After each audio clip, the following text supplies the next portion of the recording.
19e sermon. Les sermons divers de saint Bernard de Clairvaux au sujet des paroles de l'apôtre Paul. Le royaume de Dieu n'est ni dans le boire, ni dans le manger.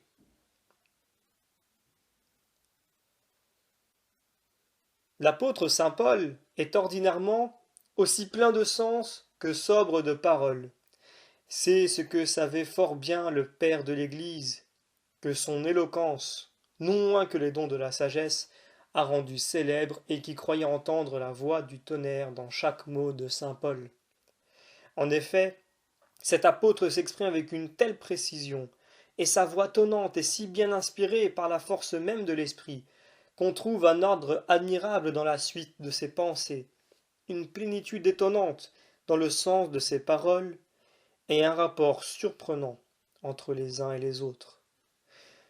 En effet, le royaume de Dieu, dit-il, ne consiste pas dans le boire et dans le manger, mais dans la justice, dans la paix et dans la joie que donne le Saint-Esprit. Romains chapitre 15. Que répondrez-vous, ô vous, hommes de bonne chair et de débauche, qui vous faites un Dieu de votre ventre, et qui ne vivez que pour le ventre, ou même pour ce qui est placé plus bas encore, vous qui, selon le mot de l'apôtre saint Jacques, nourrissez votre cœur et votre corps dans les excès de la luxure. Mais écoutez encore, les mets, dit saint Paul, sont faits pour le ventre, et le ventre est pour les mets. Mais un jour, Dieu les détruira l'un et l'autre. Malheur à vous qui reposez sur des lits d'ivoire et vous livrez à tous les excès de la débauche sur votre couche. Pouvons-nous lire en Amos chapitre 6. Malheur à vous qui mangez le veau gras pris au milieu du troupeau, à vous qui buvez un vin clarifié avec soin et qui vous parfumez avec des essences de premier choix. Ô enfants des hommes, jusqu'à quand aurez-vous le cœur appesanti dans un corps trop bien nourri? Pourquoi cet amour pour la vanité quand vous négligez la vertu?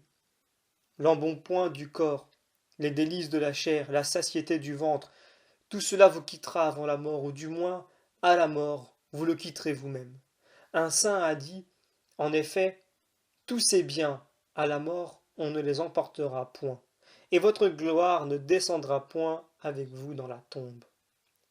On sera placé dans l'enfer comme des brebis qu'on mène à la boucherie, et la mort nous dévorera. Combien il a raison de dire comme des brebis, car une fois durement et rigoureusement dépouillés de la toison des richesses mondaines, nous serons jetés tout nus dans les flammes éternelles. La mort nous dévorera, nous mourrons sans cesse à la vie, et nous ne vivrons plus que pour la mort. D'un côté le score sera la proie des vers, et de l'autre, l'âme sera celle des flammes, jusqu'au jour où, réunis l'un et l'autre pour leur commun malheur, ils partageront la peine et le châtiment des vices qu'ils ont déjà partagés. Ô homme délicat, c'est au sein des délices et des richesses que tu attends la mort et la confusion. Non, le royaume de Dieu ne consiste point dans le boire et le manger. Non, il n'est point dans les vêtements de pourpre et de lin. Il fut un riche, à qui rien de tout cela ne manquait, et en un clin d'œil il est descendu dans les enfers. Luc chapitre 16. Mais en quoi donc consiste-t-il? C'est dans la justice, dans la paix et dans la joie du Saint-Esprit. Avez-vous entendu, avez-vous remarqué que la joie se trouve placée au dernier rang?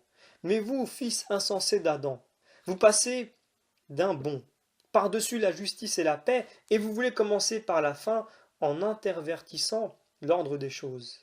Il n'y a en effet personne au monde qui ne veuille goûter la joie, mais cela ne peut ni durer, ni même subsister un seul instant, car de même qu'il n'y a point de paix pour les impies, ainsi le Seigneur l'a dit, il ne saurait non plus y avoir de joie pour eux.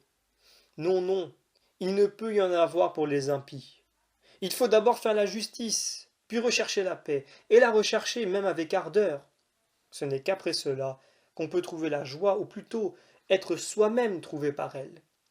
Voilà comment le cœur des anges a commencé par la justice, quand il demeurera ferme dans la vérité et se séparera de celui qui avait déserté le parti de la vérité.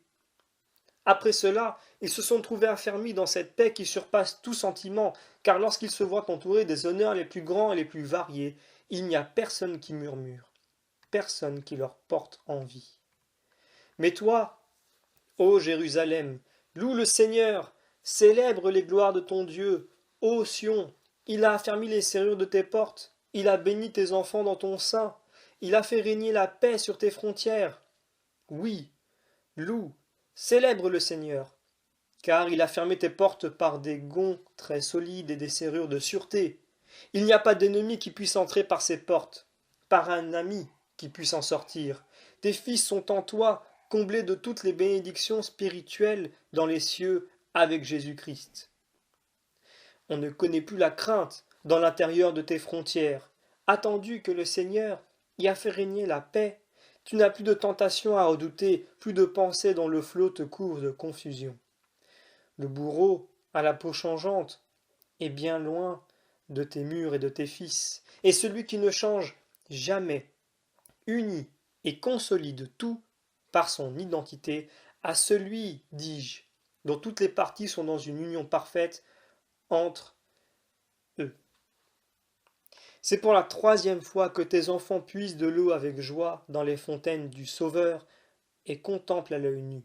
S'il m'est parlé de parler ainsi, l'essence même divine, sans être déçu par aucune image de corps fantastique.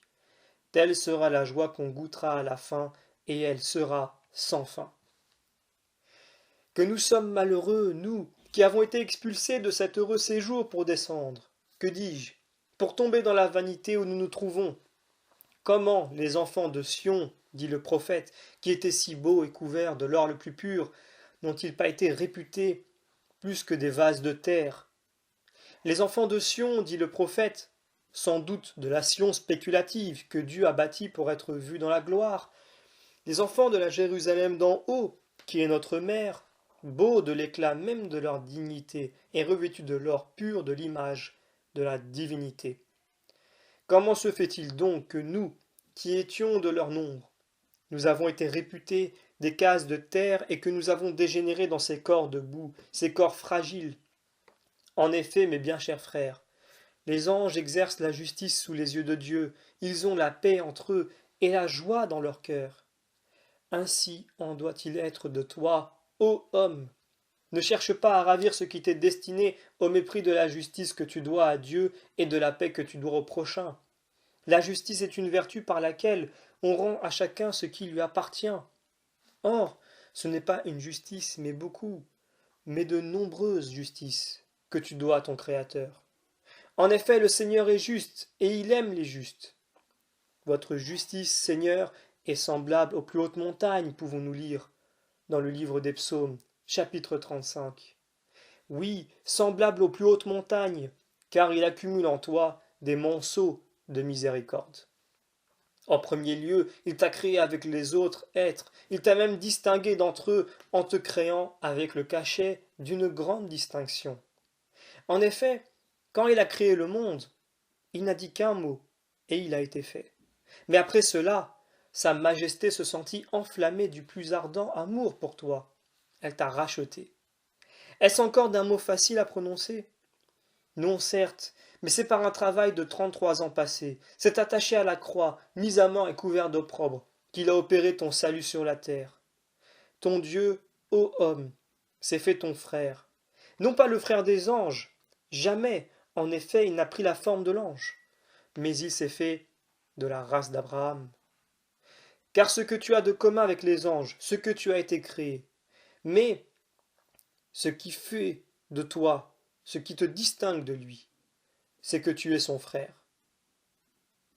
Il a fait plus encore, car il nous a pris par la main pour nous tirer de la voie large et spacieuse qui conduit à la mort et nous placer dans la société et le conseil des saints. Que pouvait-il faire de plus qu'il n'ait fait pour toi? Et pourtant, une si grande multitude de bienfaits de la main d'un bienfaiteur si grand et si généreux n'a pu attendrir ton cœur de pierre. Ainsi, tout ce que tu es, tout ce que tu peux, tu le dois à celui qui t'a créé, qui t'a racheté, qui t'a appelé. Mais après avoir fait la justice, il te reste à faire la paix. Tant que nous vivons dans ce vase de terre, dans cette fragile enveloppe de la nature humaine, nous ne saurions nous trouver tout à fait exempts de scandale. Si donc vous vous rappelez que votre frère a quelque chose contre vous, soyez assez humble pour lui demander pardon. Et, si c'est vous qui avez quelque chose contre lui, ne faites pas difficulté de lui pardonner. De la sorte, tous les membres du corps vivront alors en paix. Si nous sommes tout à fait prêts à pratiquer les deux vertus de charité et d'humilité, nous ne pourrons sentir les dissensions. Le Seigneur a dit, apprenez de moi que je suis doux et humble de cœur, que je suis doux. Cela se rapporte à la charité, car la charité est patiente et bienveillante.